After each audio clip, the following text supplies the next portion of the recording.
Hello student, आज हम अपनी India climate vegetation and wild life chapter के अंतर्गत जो कि क्लास 6 ज्योग्राफी का टॉपिक है, जिसके अंतर्गत हम आज अपना नेक्स्ट टॉपिक नेचुरल वेजिटेशन के बारे में डिस्कस करेंगे। तो आइए अब हम बढ़ते हैं अपने इसी टॉपिक के ऊपर, natural vegetation and wild life. तो सबसे पहले हम नेचुरल वेजिटेशन के बारे में डिस्कस करते हुए जानते हैं कि नेचुरल वेजिटेशन का मतलब क्या है। नेचुरल और वेजिटेशन, नेचुरल वर्ड यानी जो हमें नेचर से मिली हो, और वेजिटेशन जो कि हम जिसके अंतर्गत हम अपने प्लांट, शर्ब्स, हर्ब्स इन सभी को इंक्लूड करते हैं, ट्रीज इन सभी को इंक्लूड करते हैं। यानी कि हमारी जो भी वनस्पति है, अगर वो प्राकृतिक रूप से उत्पन्न होती है बिना किसी मानवीय हस्तक्षेप के, तो उसी को हम कहते हैं नेचुरल वेजिटेशन।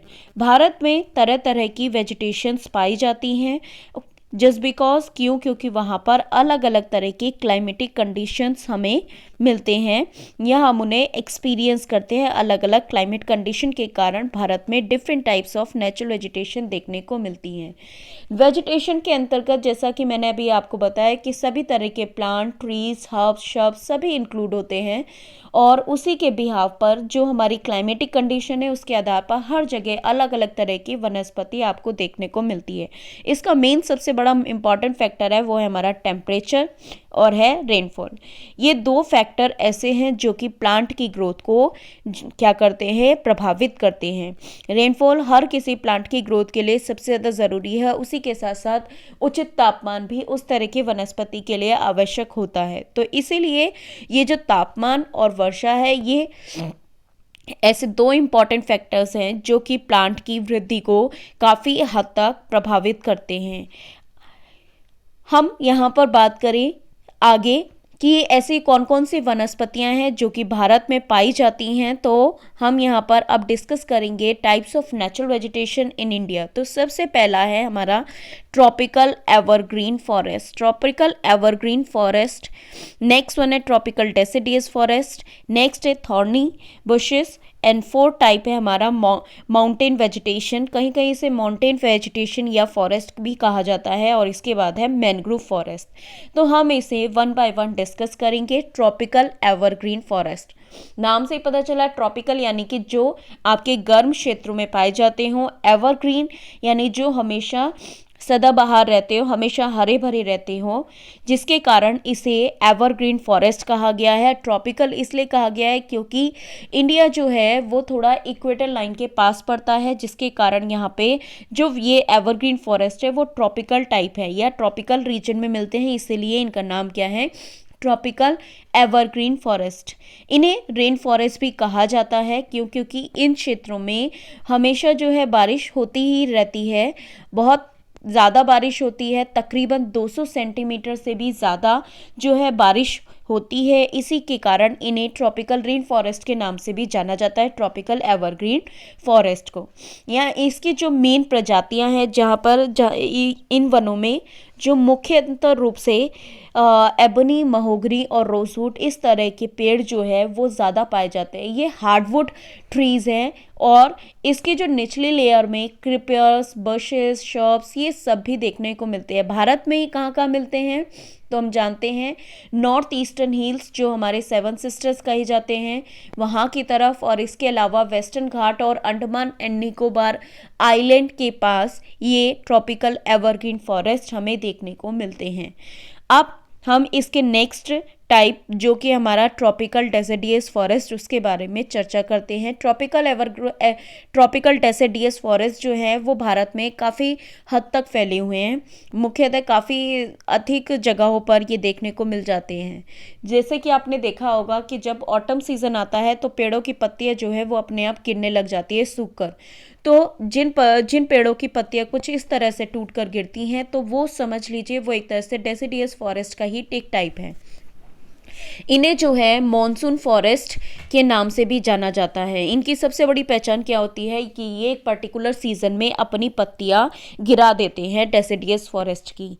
तो और यहाँ पर जो है नॉर्मल सी बात है, यहाँ पर जब एक सीज़न में पेड़ जो है वो अपनी पत्ते गिरा देते हैं, इट मीन्स यहाँ पर जो रेनफॉल है वो थोड़ी एवरग्रीन की कंपैरेटिवली एवरेज होगी। तो यहाँ पर जो बारिश होती है इन क्षेत्रों में, ट्रॉपिकल डेसिडियस फॉरेस्ट फाउंड करने वाले रीजन में जहाँ पर हमें ये फॉरेस्ट मिलते हैं, तो वहाँ पे बारिश का जो औसत है वो तकरीबन 100 से 200 सेंटीमीटर तक का होता है। ये भारत में कहाँ मिलते हैं, तो हम बात करते हैं तो ये भारत में मध्य प्रदेश, उत्तर प्रदेश, बिहार, झारखंड, छत्तीसगढ़, उड़ीसा और महाराष्ट्र के कुछ हिस्सों में डेसिडियस फॉरेस्ट हमें देखने को मिलते हैं। इसमें कुछ इंपॉर्टेंट पेड़ जो कि इसमें है, एक तो है शीशम, दूसरा साल, टीक, पीपल, नीम, ये सभी फॉरेस्ट, ये सभी जो ट्रीज है ये सभी डेसिडियस फॉरेस्ट का ही एक एग्जाम्पल है। नेक्स्ट टॉपिक है हमारा थॉर्नी बशेस। थॉर्नी यानी कांटेदार और बशेस मीन्स झाड़ियाँ या वेजिटेशन कह लीजिए। ये ज़्यादातर, अब कांटेदार झाड़ियाँ तो कहाँ पर देखने को मिलेंगी, ज़्यादातर ड्राई रीजन्स में। यहाँ के जो पत्ते, इस तरह की जो वेजिटेशन है, इनकी जो लीव्स है इनमें ज़्यादातर क्या होते हैं, स्पाइंस होते हैं, ताकि ये पानी को ख़त्म होने से या अपने अंदर से मॉइस्चर ख़त्म होने से बचा सके और अपने आप को थोड़ा और सर्वाइव कर सके, इसीलिए इनमें स्पाइंस यानी कांटे निकल आते हैं। इसके जो मेन एग्जाम्पल्स हैं या कह लीजिए कुछ एग्जाम्पल थॉर्नी वेजिटेशन के, वो है कैक्टस, बबूल, कीकर, ये सभी इंपॉर्टेंट स्पीसीज हैं इस तरह की थॉर्नी वेजिटेशन की। और मेनली किन राज्यों में पाई जाती है भारत के, ये मिलती है राजस्थान, पंजाब, हरियाणा, वेस्टर्न घाट का जो पूर्वी ढलान वाला क्षेत्र है वो, और गुजरात। ऐसे क्षेत्रों में हमें जो कांटेदार जो तरह की वेजिटेशन वनस्पति है वो देखने को मिलती है। फोर्थ टाइप है हमारा माउंटेन वेजिटेशन। माउंटेन वेजिटेशन नाम से ही पता चल रहा है, इट मीन्स कि ये माउंटेनियस रीजन में मिलती होंगी और हाइट के अकॉर्डिंग, माउंटेनियस रीजन पे हाइट अलग अलग होती है, जिसके आधार पर यहाँ पर जो है मेनली अधिक ऊंचाई पर होने के कारण यहाँ के जो पेड़ों की जो शेप होती है वो थोड़ी कोन के आकार की होती है, जिसकी वजह से इन्हें कॉनिफेरस ट्रीज के नाम से भी जाना जाता है। तकरीबन 3500 मीटर से ऊपर की ऊंचाई पर हमें केवल घास या फिर छोटे छोटे श्रब्स ही देखने को मिलते हैं। और इसके इनमें जो कॉनिफेरस फॉरेस्ट में यानी जो माउंटेन वेजिटेशन में आपको देखने को मिलते हैं, इसमें चीर, पाइन, देवदार, स्प्रूस, इस तरह के जो पेड़ हैं वो देखने को मिलते हैं। और 4400 मीटर से अधिक ऊंचाई पर हमें चारों ओर क्या मिलती है, केवल बर्फ से ढकी ही परतें मिलती हैं, वहाँ पे नाम मात्र के बराबर ही वेजिटेशन देखने को मिलती है। नेक्स्ट टॉपिक हमारा जो है वो क्या है, मैनग्रोव फॉरेस्ट। ये एक बहुत ही इंटरेस्टिंग सा है। मैनग्रोव फॉरेस्ट जो है, ये फॉरेस्ट जो है ये खारे पानी में सर्वाइव कर सकते हैं। खारा पानी यानी नमकीन, जो नमक वाला पानी होता है उसमें ये सर्वाइव कर सकते हैं। तो इसीलिए नमक वाला पानी में कहाँ पर मिलता है, वो मिलता है हमें मेनली सीज या ओशंस के आसपास।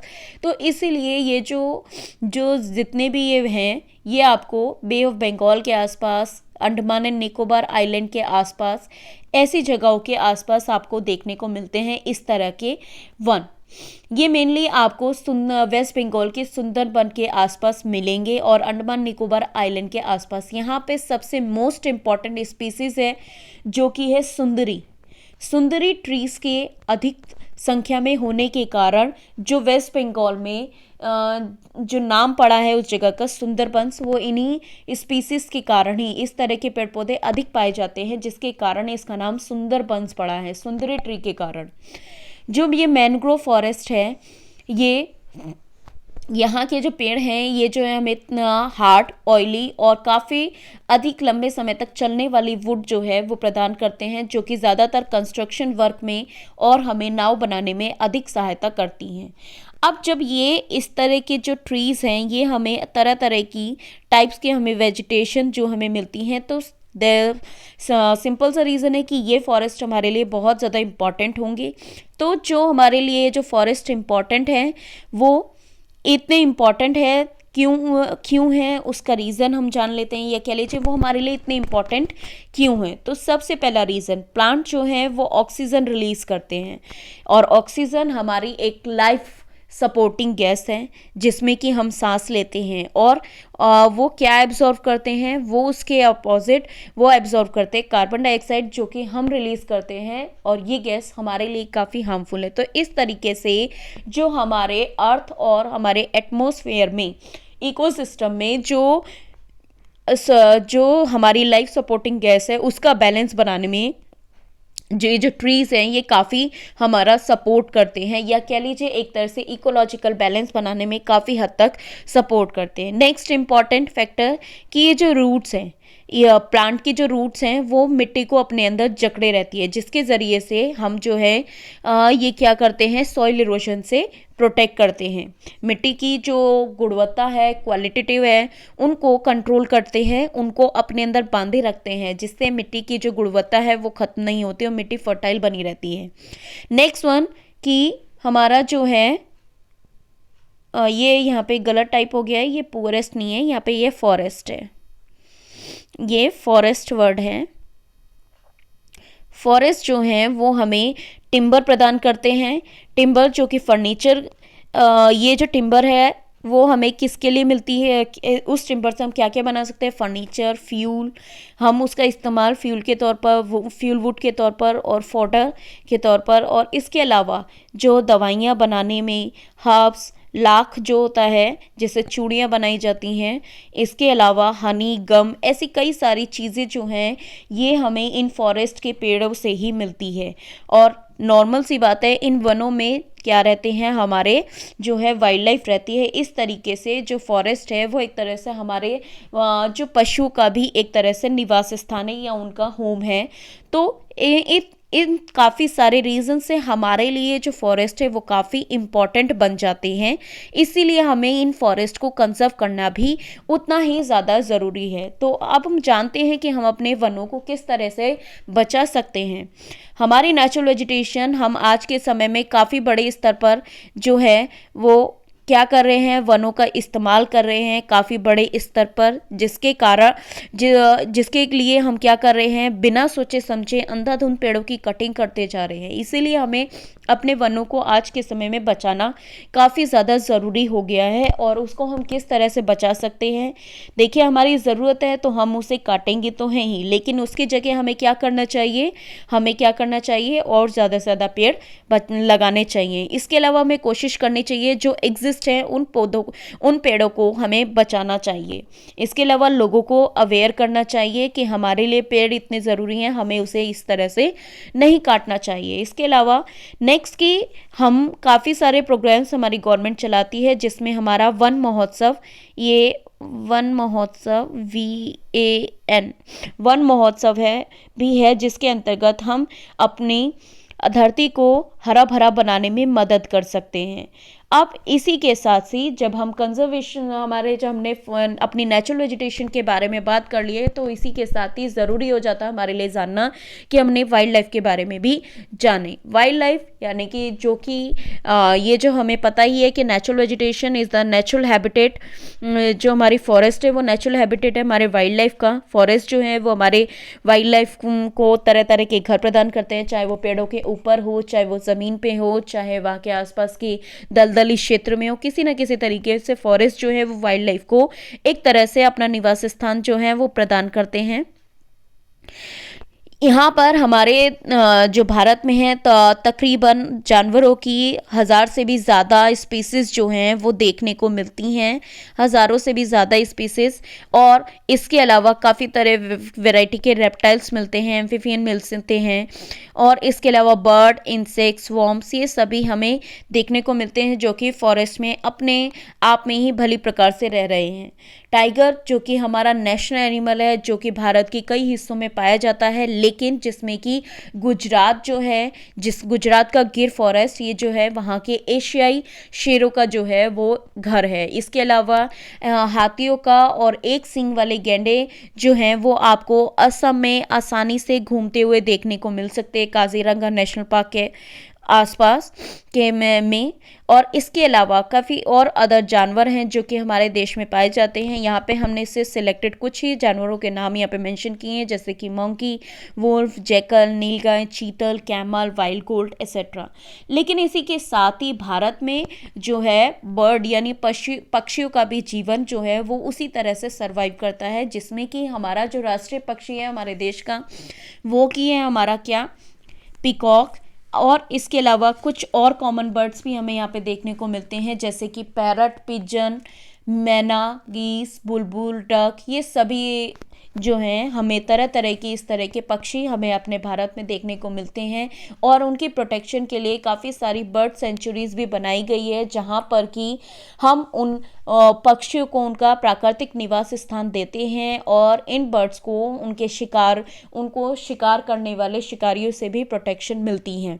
भारत में तरह तरह के स्नेक्स भी पाए जाते हैं, जैसे कोबरा है, ये इस तरह के स्नेक्स भी काफ़ी देखने को मिलते हैं। लेकिन आज के समय में जो है क्या हो रहा है, हम अपने पेड़ों को, वनों को काटते जा रहे हैं और जानवरों का अंधाधुंध शिकार करते जा रहे हैं। जस्ट बिकॉज इलीगल ट्रैकिंग के कारण, इलीगल ट्रेड के कारण हम उनका अंधाधुंध शिकार कर रहे हैं और पेड़ों को जो है इंडस्ट्रियल डेवलपमेंट के कारण और एग्रीकल्चर के कारण या फिर इंडस्ट्रियलाइजेशन के कारण हम उन्हें किसी न किसी कारण से काटते जा रहे हैं। तो आज के समय में नीड हो गई है कि हमें इनको बचाना होगा। इसके लिए क्या किया जा सकता है, कई सारे गवर्नमेंट ने काफ़ी सारे एफर्ट दिखाए, जैसे कि उन्होंने कई सारे नेशनल पार्क, सेंचुरीज और बायोस्फीयर रिजर्व्स को सेटअप किया। इसके अलावा प्रोजेक्ट टाइगर और प्रोजेक्ट एलिफेंट को भी प्रोटेक्ट किया, क्योंकि इन जानवरों की संख्या जो थी वो क्या हो रही थी, एंडेंजर्ड, यानी कि ये काफ़ी खतरे में पड़ते जा रहे थे। और इसके साथ हमें भी अपने वन्य जो जीव जगत है उसको बचाने में काफ़ी कंट्रीब्यूट करना चाहिए। हमें ऐसी चीज़ों को नहीं खरीदना चाहिए जो कि जानवरों के शरीरों से बनी हो, यानी कि उनके स्किन, बोन, उनके फैदर्स, इन सब से बनी हो। और इसी के साथ ही हर साल वाइल्ड लाइफ वीक भी मनाया जाता है, जो कि कब मनाया जाता है, अक्टूबर के पहले वीक में, ताकि हम जो अपने एनिमल किंगडम्स को प्रोटेक्ट करने, उनके हैबिटेट को कंजर्व करने के लिए लोगों के अंतर्गत जागरूकता पैदा कर सके। तो हमने आज का अपना ये जो टॉपिक था नेचुरल वेजिटेशन और वाइल्ड लाइफ, जिसको डिस्कस किया है। तब तक के लिए बेटा stay happy and keep learning.